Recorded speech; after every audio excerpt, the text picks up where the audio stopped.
با درود و وقت بخیر به بینندگان گرامی، به برنامه مادر و کودک خوش آمدید.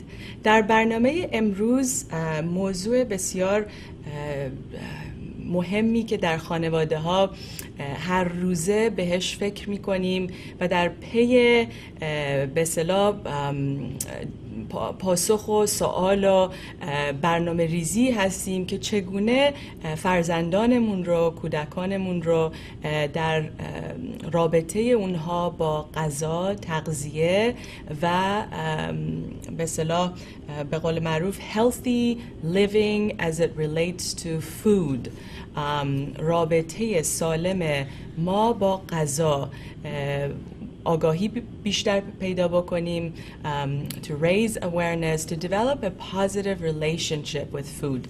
موضوع امروز mindfulness و غذا، mindfulness and food هستش. در این رابطه از مهمان گرامی، از یکی از به اصطلاح youth ambassadors I call her, this young lady I'd like you to meet. Her name is Isabella Orlando. Isabella, welcome to this program on mindfulness and food today. I know I've known you for years now. I've known you since preschool, the preschool days. Yeah. So I've watched you grow up, and I've always admired how you take your time in eating slowly, how you're always curious about making healthy choices. Many times you've asked me about foods when we've had family meals together. You've said, well, Nelly, what's in it? Or how did you make this? Or how did you prepare this food? And I love that. I think a big piece of bringing peaceful learning into our communities and our daily living has to do with our relationship with food. I know your mom is very big on this. We always, when we go shopping or we're together preparing food, she always looks for organic. She's always interested in grass-fed beef or, you know, good quality foods, plant-based nutrition. So tell me about your early years experiences, your relationship with food when it started in preschool, because I know at Bel Air Presbyterian Church, they were pretty strict and very aware and mindful about intentionally, you know, bringing healthy food into snacks and the relationship that children were making, you know, developing with snacks. I know there was prayers before, you know, thanking God and thanking our friends, right? Yeah. So tell me about your experiences. Well, whenever I go like shopping with my mom, she always tends to buy fruits according to season. And so she thinks that's much healthier because we have the privilege of having fruits all year round, but she buys fruits according to season. So I grew up like that. And I also, if you play sports, you can eat, you have like the tendency to eat better because you need to stay fit for sports. And I play a lot of sports, so that's how I grew up. And you just need to eat better and have a quarter protein, a quarter fruit, a quarter wheat, and a quarter vegetables on your plate. Great. So from early years, از سالهای کودکی که من در آمادگی و مهد کودکی بچه‌هامون با هم به اصطلاح مدرسه میرفتن، اونجا معلمین و مدرسه بسیار بسیار توجه دقیقی میکردن به اینکه چه نوع غذاهایی به بچه‌ها سرو میکنن در موقع زنگ تفریح یا سنک تایم. بچه‌ها از همون ابتدا که 3 سالشون بود، 4 سالشون بود، habits, good healthy eating habits دیولپ کردن، یعنی یاد گرفتن که چگونه با غذا رابطه سالم و پیسفول، صلح‌آمیز داشته باشن. چرا که خیلی از اوقات اگر ما توجه نکنیم به این موضوع، به خصوص در اون سنای کودکی و ابتدایی، میشه به خاطر اون شیوه برخورد یا رابطه‌ای که کودک با غذا پیدا میکنه که خیلی از اوقات میدونین موقعی که بچه گرسنه‌ش هستش احساس درد درد میکنه یا گرسنگی میکنه. بنابراین درد در یک بخش با او درونی میشه، اون حس درد در رابطه با غذا، و بعد pleasure یا لذتی که میبره موقعی که غذا رو میخوره. بنابراین اگر این regulation و یا self regulation بهش توجه نشه و مادر و پدر به خصوص در اون سنای اولیه کمک نکنن کودک رو که self regulate بکنه، انسولینش regulate بشه، مودش regulate بشه و به اندازه به میزان به اصطلاح به موقع غذا بهش داده بشه و چه نوع غذایی و اون رابطه سالم و مثبت با غذا نباشه، این رابطه میتونه تبدیل بشه به اون رابطه love and hate یا اون رابطه‌ای که کودک از یک طرف غذا رو دوست داره و از یک طرف از غذا نفرت داره و این میتونه خیلی ریشه ابتدایی یا معضلی باشه برای اون مشکلاتی که او پیدا میکنه با وزن یا اضافه وزن یا غذا. بنابراین امروزه در 10-20 سال اخیر از به اصطلاح تحقیقات و جستجویی که در محققین انجام دادن در دانشگاه، در بیمارستان‌ها در رابطه با این معضل بزرگ obesity که الان امروزه به اصطلاح آخرین آمار نشون میده تقریباً 50% کره زمین، پاپولیشن جمعیت زمین 50% با obesity و مشکل اضافه وزن دارن به اصطلاح کلنجار میرن و 50% با مشکل معضل به اصطلاح عدم تغذیه یا عدم استفاده از غذای درست برای اون کسانی که underprivileged هستن یا به غذا دسترسی ندارن. بنابراین در موقع خیلی حساسی ما زندگی میکنیم که میتونیم به عنوان یک مادر و پدر مسئول و سالم و کسی که توجهش روی این معضل مهم کره زمین هستش we can have good leadership. So I know you're one of the youth ambassadors. You're always active, whether it's charity or sports, like you said. Your leadership is across the board. At school, you've always stepped up and you show good leadership with your excellent performance, academic performance, sportsmanship, sports, athletic performance.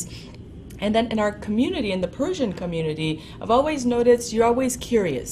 You want to learn more about your Persian heritage because I know you've lived in between worlds. Yeah. And you're so positive. You're always so positive, Isabella. You're always a big smile on your face. You're always curious about wanting to know more about your dad's side of the family, the more American, Italian, Irish cultural experiences or heritage, and also very interested in your mom's side of the family, mostly Persian, Iranian heritage. Tell me about those experiences. What is it that you've liked, you really admire in both cultures, and what are some of the recommendations, suggestions you have for maybe some other youth leaders or youngsters who are bicultural, living between worlds, and sometimes struggle with those differences? Well, on my dad's side of the family, they don't have as many parties as Persians. Of course, we are party animals. Yes, very much. And so I don't see them as often, and well, they're very different in some ways because my dad's side of the family, they don't have as much food on the table. They don't have as many people over. They don't stay up as late. But then again, everybody's so kind-hearted and warm-hearted. And the Persian side of my family, my mom's side, is very outgoing. They stay up extremely late. They're party animals.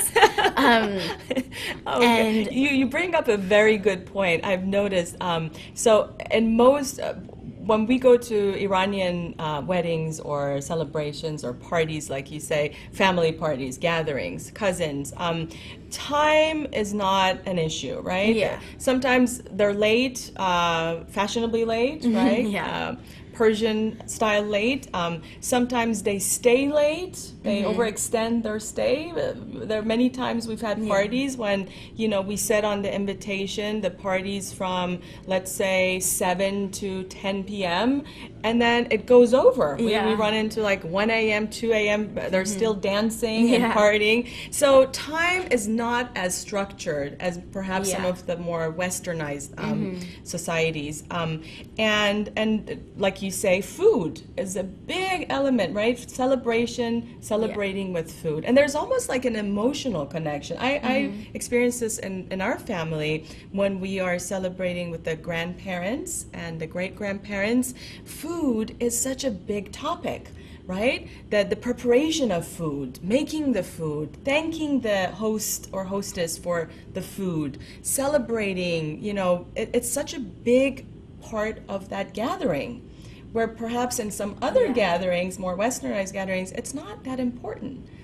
So you've lived it both. Yeah. Which one do you prefer more? Well, I like the Persian culture a bit more because I like parties, I like their food, I like how they're very outgoing. I like everything about them, how they're so kind-hearted. They invite you to their house all the time. You like the warmth. There is certain level of warmth in those relationships, but it's not, and perhaps you don't have to choose. It's just different. And I personally prefer a little more structure. That's my style. I like it when it's organized and there's structure and there's rhythm and respectful boundaries. I like that.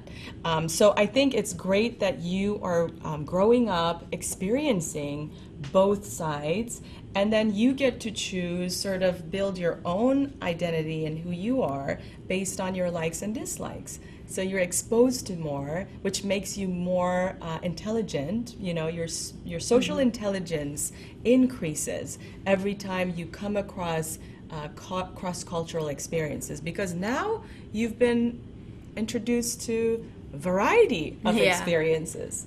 That's wonderful, awesome. So tell me about your school. My focus is always on peace learning. I like to tie it into the person's personal experiences. So from your personal experiences at school as well as your community, do you find, are people interested in peace learning? Are they focusing on, raising empathy, compassion, conservation, like recycling, saving? Are they interested in building better connection, like human connection, relationships, cooperation, celebrating cultures and cultural differences? What are your personal experiences? Well, in school you'll find so many different people. Everybody has a different side of it. Like some people would love to get to have a connection, like recycle, and others just don't at all. Like you'll always find different kinds of people in life. You can't change them. Right. You can change them, but it would be pretty hard. You'll inspire them with your actions. Yeah. And I've realized when you have deeper connection with people, friendship, that your ability to inspire and to bring change goes up significantly. So, and I know you're social. I know you're always interested in, shaking hands, introducing yourself, and I think that's wonderful that you are so positive. And you are not even a teenager yet, right? You're still a tween. Yeah. And that's amazing that you're not a teenager. When will you be turning 13? In about 2 years. 2 years. So you have 2 years of building up your relationships and focusing on your sort of mission, and because as you know, the teen years are some of the most risky, crucial, important years, and we need good leadership. We need girls or women, young ladies like yourself, who are going to make healthy choices. They're going to raise the bar. and, you know, focus on sports and like excel and inspire and be socially active and, you know, all those important roles that you have in life. So let's shift focus gear a little bit. I want to talk about, perhaps we can show this first video clip on mindfulness and one's relationship with food. It's really crucial. It's important to peace-learning parenting and our ability to raise children who are conscious and aware of healthy eating habits. So let's start off with mindfulness and food and introduce you to this mindfulness center and teacher who discusses this topic. We'll be back.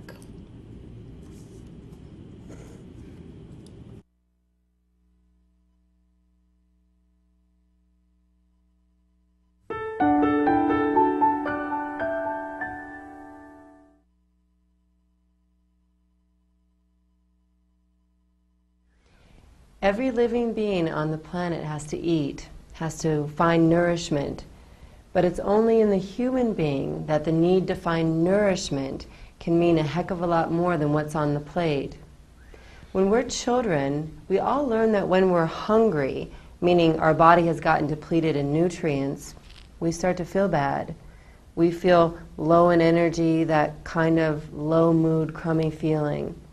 Then we eat food, and within minutes, we can start to feel better.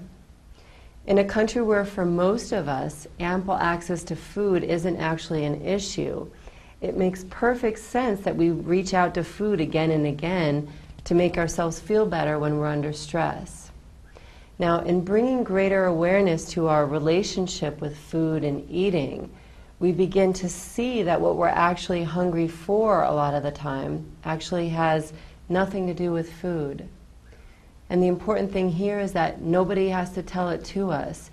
It's what we begin to connect to for ourselves within the trajectory of our eating meditation practice. As we develop some familiarity with the comings and goings of our own mind as we eat, which is what happens when we practice an eating meditation, we begin to see these things for ourselves. If you've been on a diet your whole life, or have had what you feel to be kind of an unhealthy relationship with food, I can pretty much guarantee that there are certain habits of the mind that come into play probably every time you sit down with a plate of food. And for the most part, we're mostly unaware of just how much these habits of mind inform our behavior. But now, with awareness, with mindfulness, people begin to become aware of these habits of mind, and they start to wonder, do I really need to admonish myself every single time I take a bite of food? Or do I really need to push play on that soundtrack yet again of my mother telling me that in order to be a good little girl or boy, I need to clean my plate? Or whatever happens to be your particular habits of mind. Within the scope of awareness, it's important to remember that these are just thoughts, nothing more, nothing less. A teacher of mine once told me that just because we think something, we tend to think it's true. But in reality, we have many thoughts that turn out not to be true. One time in one of my classes, I thought a student was having problems with something I was saying, and it actually turned out that they had a stomach ache. What they were thinking or what was going on in the mind had nothing actually to do with me. And it happens to us like that all the time. In reality, our thoughts only have as much truth as we choose to give them. And this recognition of thoughts for what they are and our choice to give them a certain amount of truth or not is, in my opinion, one of the greatest moments of recognition a human being can have. And this in and of itself can be one of the truly liberating aspects of a practice of an eating meditation. We practice letting go of thoughts by moving our mind from thoughts into the pure awareness of the experience of eating in this moment. But listen to this, we can't and don't choose anything on automatic pilot. The automation does the deciding for us from habit. Like a wheel going around and around in a rut, the road tends to be bumpy and uncertain away from the rut and more smooth and predictable within it. That's why we develop the habit of going on automatic pilot in the first place. When things get tough or stressful or overwhelming, it can seem to be a huge help to just move back into the rut and go back on automatic pilot. And sometimes it's really been all we can muster. But that's only because we haven't known a better way. And that's exactly what we're learning now, how to thrive in our experiences instead of just survive. Did you know that less than 2% of people actually weigh less 2 years after completing one of the top 4 diet programs in the United States? Now, it's very difficult to weigh exactly the same, so the inference is that most people who actually complete one of those programs weigh more 2 years later. And what do most of those programs focus on? The food. But the choice to eat an entire bag of Doritos doesn't come from the Doritos. It comes from us, from our minds. Another interesting statistic is that people who tend to do other things while they're eating weigh 18% more than people who just eat when they eat. That's 27 pounds on a 150-pound person. That's pretty substantial. There are 4 most common things that people do while they're eating: watch television, engage in conversation, read a book, and listen to music. Let's take one of those scenarios, eating and watching TV. Say we take our plate of food, which is really an arbitrary amount of food when you look at it. We tend to fill up a plate, so whatever size your plate is generally determines how much food you'll be eating. Also, we always fix our plate of food when we're at our hungriest. Or someone else serves us and they worked extra hard on those mashed potatoes, so we end up with an extra dollop of those on the plate. In any case, the amount of food on our plates tends to be arbitrary in relation to how much food our body actually needs. So say we then take this arbitrary amount of food over to the coffee table and turn on the TV. Now, where is our mind? It's on the TV. And as long as our mind is on something other than eating while we're eating, we will necessarily eat from habit. It's literally how the fork finds our mouths without us having to pay much attention. And if it's been your habit to eat more than your body actually needs, or to eat too fast, or to clean your plate no matter the size of it, then as long as you keep your mind on something other than the experience of eating while you're eating, you are going to continue to repeat your habits. This is truly why, for most of us, change is so hard. Now listen to this. You can only change in the present. You can't change in the past, it's already over and done with. You can't change in the future, hasn't even happened yet. You can only change in the present. And if you don't have the ability to move your mind into the present while you're eating, for example, which is the same thing as turning off the automatic pilot when you eat, you will continue to eat in the same way that you always have. Automatic pilot never enables change. So automatic pilot never enables change. A true statement and very powerful. We got to think about it when thinking about our relationship with food and developing a healthy relationship with food. چند نکته‌ای که خیلی مهم هستش در این ویدیو بهش اشاره شد، رابطه سالم و مثبت ما با غذا و پایین بردن به اصطلاح زمان یا آهسته غذا خوردن و شمرده غذا خوردن و اینکه اون غذایی رو که میخوریم با اینتنشن، با توجه توجه و با به اصطلاح آرامش بخوریم. و خب در کالچر، در فرهنگ امروزه میدونیم که غذا سریع خوردن یا فست فود یا به اصطلاح در جلوی تلویزیون غذا خوردن بخشی از فرهنگ شده که بسیار در خانواده ها دیده میشه. در خانواده خود من این یه مشکل هستش و ما هر روزه دربارش باید حرف بزنیم، کار بکنیم و اهمیت بدیم به اینکه چرا مهمه این به اصطلاح آداب و رسوم و رفتارهای مثبت ما، به قول معروف positive habits، food habits، رابطمون با غذا و اینکه mindfulness، اون چیزی رو که بهش توجه ما به این لحظه کنونی، نه گذشته و نه آینده، اون موقعی که ما میتونیم حضور ذهن داشته باشیم و توجه بکنیم به این لحظه و چرا این غذایی رو که انتخاب کردیم، به چه میزان، چقدر انتخاب کردیم، برای چی داریم اونو میخوریم. و خب هرچی بزرگتر هستیم، سنمون بالاتر هستش، میدونیم که توجهمون باید بیشتر روی به اصطلاح تنظیم کردن انسولین بدنمون باشه. یعنی یکی از به اصطلاح کلیدهای موفقیت در کاهش وزن یا weight management این هستش که فرد این آگاهی رو پیدا بکنه به اینکه چگونه انسولین و لپتین و هورمونایی که در بدن مسئول به اصطلاح تنظیم سوخت و ساز بدن هستن، چگونه اون رو بتونیم رگولیت بکنیم و چقدر این تاثیر مثبت داره، به خصوص برای مادرانی که مشکل وزن دارن پس از زایمان و یا در دوران حاملگی، بارداری، به اصطلاح شاید gestational diabetes گرفتن.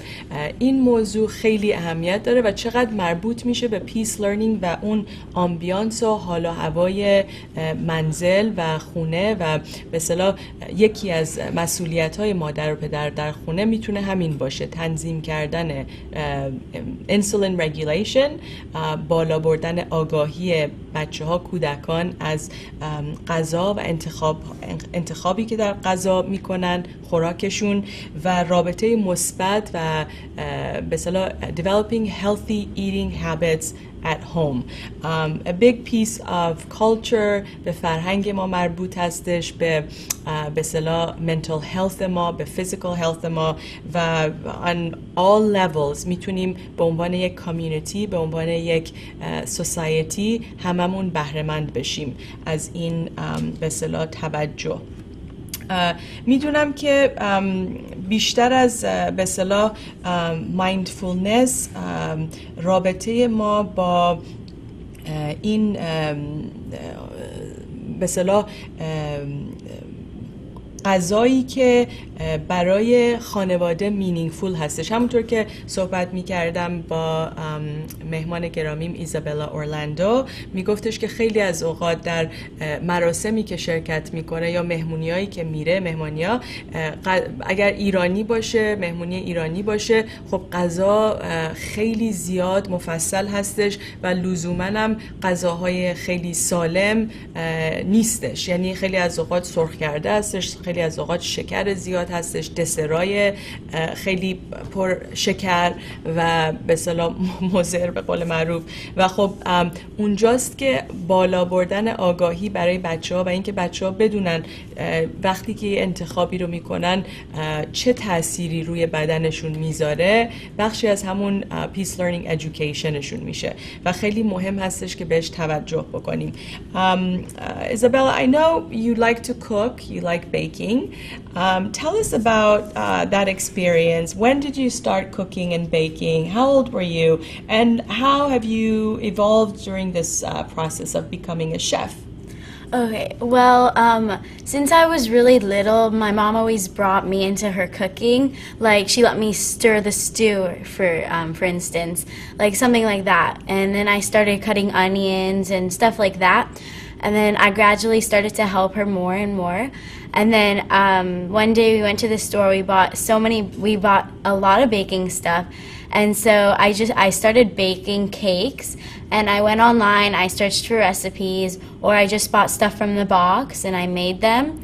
I did stuff like that. And then I just try, if I find something online, I try to find the thing with the least sugar, because my parents don't like to eat a lot of sugar, so they won't eat it, and I'll be stuck eating it, me and my brother.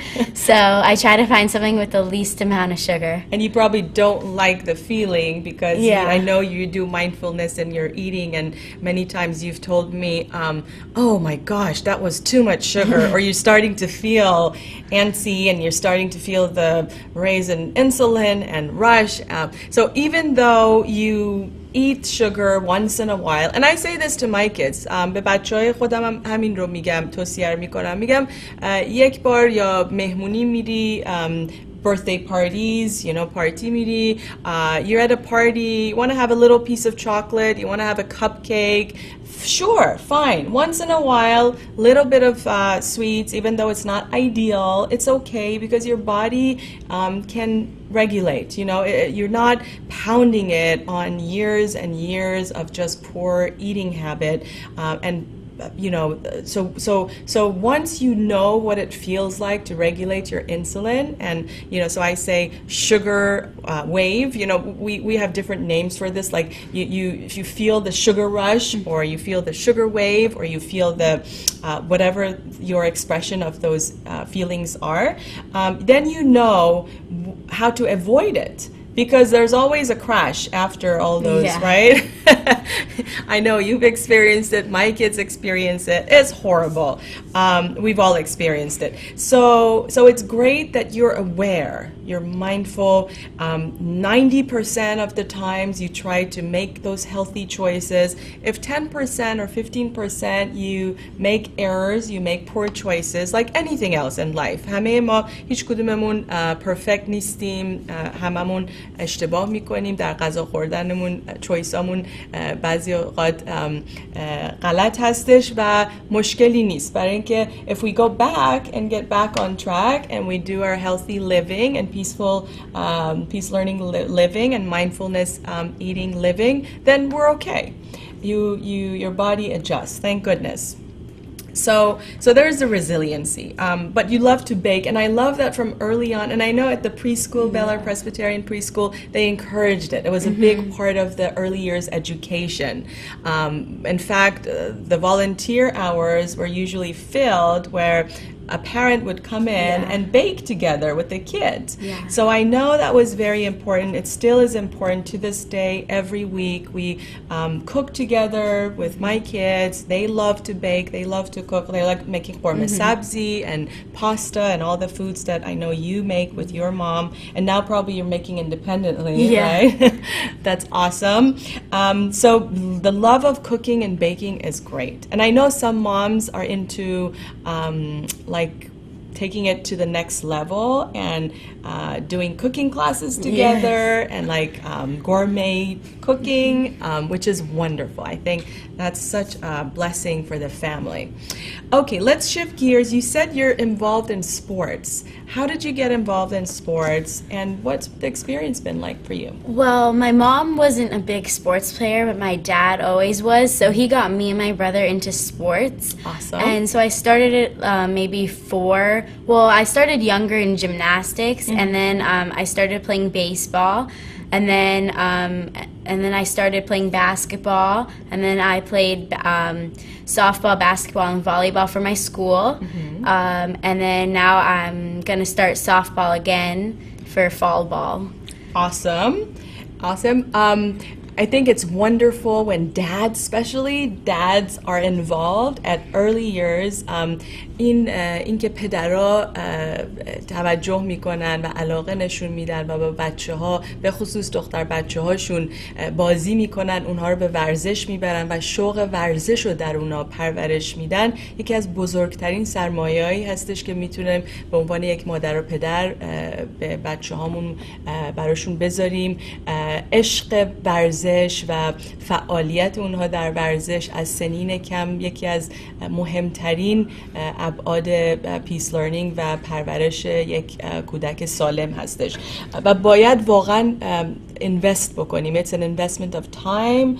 I know it's sometimes very hard to juggle schedules به خصوص برای خیلی از مادر پدرها که شاغل هستن، کار میکنن، مشکله چون باید پرکتیس ببرن بچه‌ها رو. They have to go to practice and games. But when you make those sacrifices and those dedications and devotions to something as important as this, you're building, you're growing, you're planting the seeds of greatness, you know, excellence, being active and being a team player. And I think once you play team sports, you really are practicing peace learning on a daily basis. Because what do you have to do to be a good team member? You have to have compassion and empathy and respect, right? You need to inspire people. You need to be positive. You have to be a good communicator, right?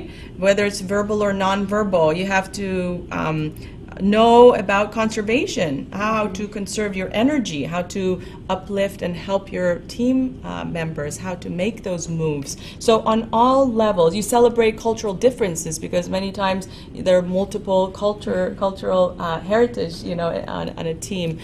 So it's wonderful. I am so proud of you having dedicated, you know, your time and loving it, because I've watched you and I see you play, and you really have a passion for sports, which is wonderful. Congratulations, and thanks to your dad. Thanks to Dad for inspiring you and encouraging you, and it's always nice to see parents making healthy choices, and then you see the results. Yep. So it's important. بریم به سراغ ویدیو کلیپ بعدی که درباره مایندفولنس هستش و سرعت غذا خوردن. چقدر مهمه که ما به بچه هامون خودمون رول مدل باشیم و به بچه هامون یاد بدیم که غذا رو با آرامش و شمرده و با اون احساس مایندفولنس به اصطلاح لذت بکنیم و نوش جان بکنیم به قول معروف. توجه کنیم به ویدیو کلیپ بعدی. Welcome back. I have a really important topic today that I know probably comes up for most people. We all come to our eating habits in different ways, but for me, I notice I eat too fast. And so some of you may be slow eaters, and God bless you, I love you, and I wish I could do more of what you do, and I welcome you to share your comments below and tell us how you do it. But this topic is about how to eat slower and more mindfully. So we really do welcome all of you out there who are slow eaters. Please let us know your tricks. But for me, you know, I've lived in a way where I've been just moving really fast and constantly just in this next phase or moving into this next thing that I need to do. And that is something that shows up in my food habits as well. And so I find myself just sort of sitting down and just chomping, going really fast. And I also stand up while I'm eating, and I'm eating while I'm cooking. And it's just all these bad habits become such a big part of my experience with food. And so I wanted to give some of the tips that I've been using that have successfully helped, though they have to continue to be a daily moment-to-moment practice. But they're really, really helpful in becoming more mindful and centered while you're eating. And so the first one is to really invite spirit into your meal. And so you can do this through a prayer, you can do this through an intention, but just say, thank you, spirit, angels, guides, whoever you believe in. Thank you for eating with me. And so it's this invisible force that you're inviting into your presence, into your being, and allowing that presence to calm you. And so it steps you out of who you think you are as this crazy, fast-paced person and allows an energy greater than you to step in and move through you while you're supposed to be doing something quite sacred. So inviting spirit to eat with you. And so you, even if you're eating alone, you're never alone anymore. And then the next step, I think, is just a very practical tool that was suggested to me that definitely works, is to eat with chopsticks. And so just started to eat with chopsticks. And I think that that really, really has been helping me because it just allows me to be more aware and more mindful. If you're eating with others, just start to talk more. I find that if I talk more while I'm at a meal, I'll eat slower. And make sure you're not talking while you're eating, because that's typically what I will do, is like chomp while I'm speaking. So putting your fork down and having more of a conversation and being more present in the experience of what's happening around that meal, not just being so focused on the food. And so these are sort of practical and spiritual tips that can all be merged well together. But I also want to learn from you. This is something that I've been struggling with for a while, and I'd love to hear your tips on how to eat more mindfully. So I welcome you to leave those tips in the comments below. Let us know what works for you, if you have prayers, if you have meditations. خب حتما اگر که شما کسی هستین که با آهستگی و با آرامش غذا میخورین، همونطور که توصیه شد تماس بگیرین با ما روی مامتاک، رو فیسبوک پیج یا روی نلی فرنودی زهیری فیسبوک پیج میتونین مسیجتون رو پست بکنین. دوست داریم که ببینیم که راز موفقیت شما چیه و همونطور که توصیه کردن 3 تا تیپی که ایشون استفاده کردن کمکشون میکنن. یکی این که prayers، دعا کردن، و این رو I know prayers was a big part of Bella Presbyterian preschool experience. I know you guys used to hold hands and pray. We pray all the time, and I think it's such a great way to start your meal with prayers and really focusing and being grateful on this meal and making that healthy connection to food. Another suggestion was to use chopsticks, as in chopstick های به اصطلاح غذای ژاپنی or چینی، Asian chopsticks، و این خب کمک میکنه که یواشتر آهسته‌تر غذا بخوریم، برای اینکه خورده it's a little more challenging when you're using chopsticks.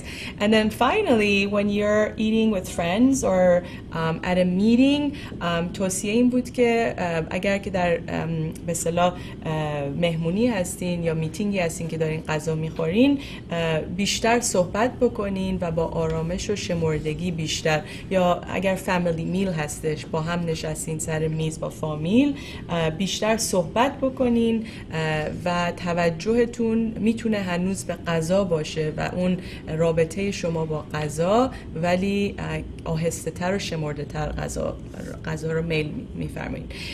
So a few practical tips from a bright mom who's been there and done that.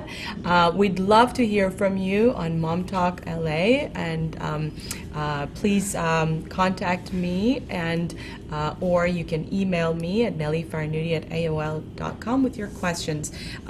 Thank you so much for joining me today. You are a pleasure. You are bright, you are intelligent, you're beautiful. You have such a bright future, and I can't wait to watch you grow. It's been such a pleasure watching you grow in the past many years, and I feel like I'm an auntie to you, and I would love to be there for you and watch you grow and support you and inspire you in any way, any form, any shape that I can. Thank you for coming. دوستان، از توجه شما به برنامه مادر و کودک سپاسگزارم. Thank you for joining us today on MomTalk LA. در هفته آینده به موضوع مهم spirituality و نقش خداوند و رابطه کودکان با خداوند و spirituality صحبت خواهم کرد. تا هفته آینده شما رو به خدا میسپارم. روزگار خوش و خدا نگهدار.